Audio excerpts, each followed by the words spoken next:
મીરાબો, બોલો.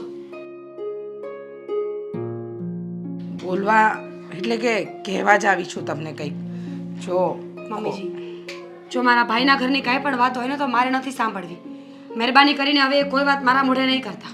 વાત તો તમારા ભાઈના ઘરની જ છે અને તમારે સાંભળવી પણ પડશે.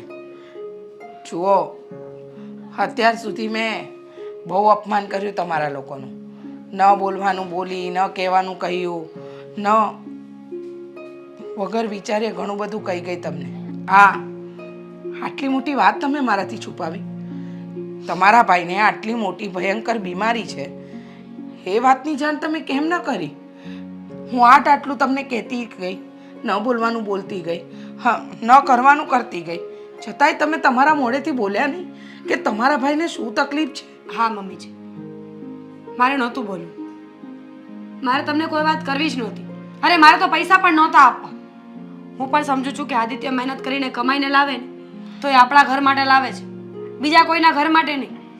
પણ હું તો વહુ છું ને, સુડી વચ્ચે સોપારી થઈને રહી ગઈ.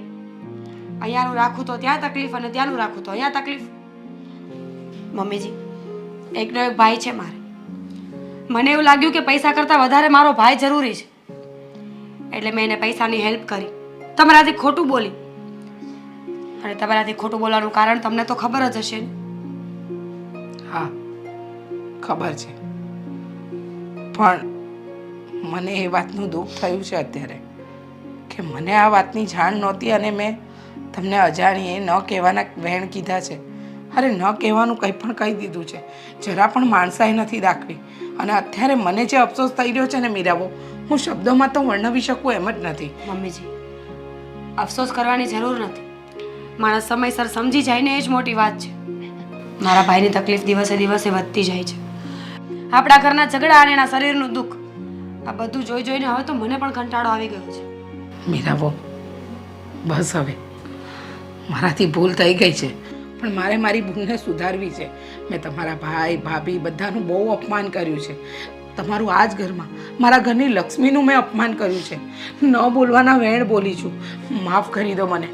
જો મમ્મીજી, માનું છું મારી માફી કે મારા શબ્દો માફ કરવાને લાયક પણ નથી, પણ જો તમે મોટું મન રાખીને મને માફ કરશો ને તો મને એમ થશે કે માફી મારી માંગવાની કોઈ જરૂર નથી. માફી તો એ લોકોની માંગવાની છે જેનું તમે અપમાન કર્યું છે. મમ્મીજી, મારા ભાઈ અને ભાભીને બહુ દુઃખ લાગ્યું છે. તમને ખબર છે આ ભાઈની બીમારી વધવાનું કારણ શું છે? તમારા શબ્દો. માણસ શરીરથી નહીં, ઘણી વખત મનથી બીમાર પડતો હોય છે. બીમારીથી ઊભું થવા માટે મનનું પ્રફુલ્લ હોવું જરૂરી છે. સાચી વાત છે. જ્યારે માણસ બીમારીના ખાડામાં હોય ને તો એને ઉગારવા માટે બે શબ્દો સારા બોલી લ્યો એ પણ કાફી છે.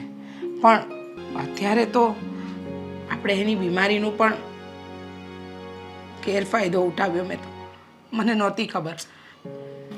છોડો મમ્મીજી, થઈ જશે બધું સારું. છોડવું નથી બેટા, મારે તમારા ઘરે જવું છે. તમારા ભાઈ ભાભી મમ્મી બધાની માફી માંગવી છે. તમે તો મોટું મન રાખીને મને માફ કરી દીધી. તો અત્યારે જ જઈએ? હા. સારા કામમાં વાર શું કામ? હા હા, ચાલો.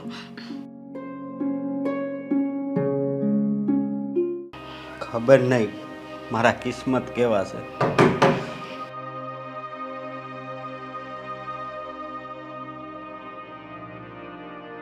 જય શ્રી કૃષ્ણ. જય શ્રી કૃષ્ણ.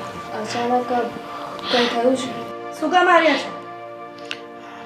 કંઈ નહીં થયું એ લોકોને. કહ્યું હતું ને તમે જ કે અમારા ઘરે ન આવતા, તો પછી તમે અમારા ઘરે શું કામ આવ્યા છો?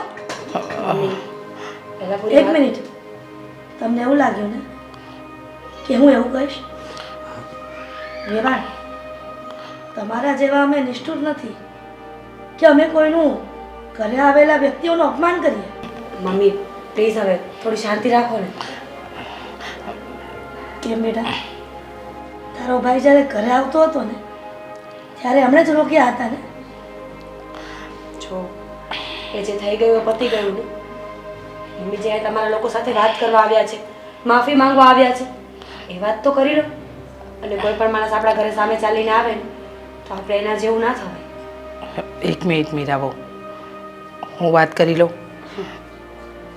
દામિની બેટા, અશોક, હિરલબેન, તમારા ત્રણેયની આમ જોવા જાઉં તો તમારા આખા ઘરની હું ગુનેગાર છું. જાણ્યા વગર જ જે આરોપ મેં અશોક પર નાખ્યા, દામિનીનું અપમાન કર્યું, ન બોલવાનું બોલી, આ બધી વસ્તુ અત્યારે મને ખબર પડે છે જ્યારે મને સાચી વાતની જાણ થઈ. હિરલબેન, મને નહોતી ખબર કે અશોક આટલી બધી ગંભીર બીમારીથી પીડાઈ રહ્યો છે.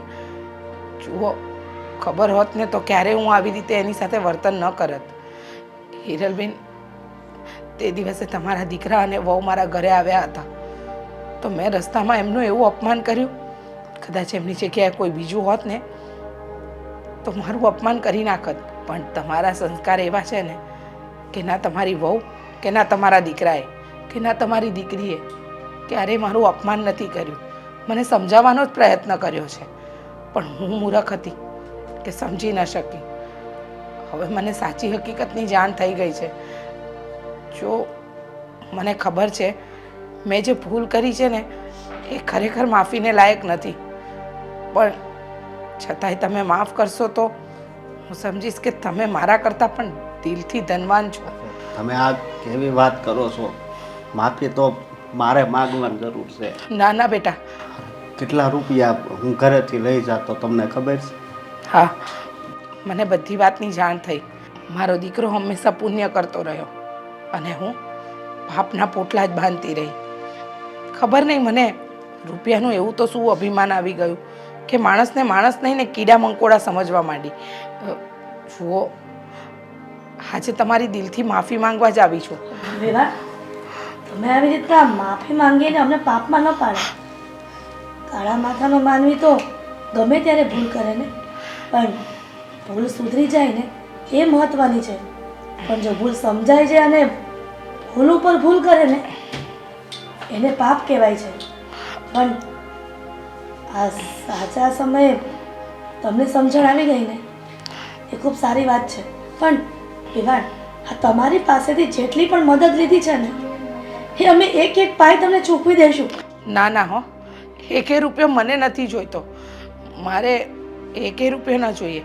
કદાચ અશોક મારો જ દીકરો હોત તો શું અમે એની પાછળ રૂપિયા ન બગાડત?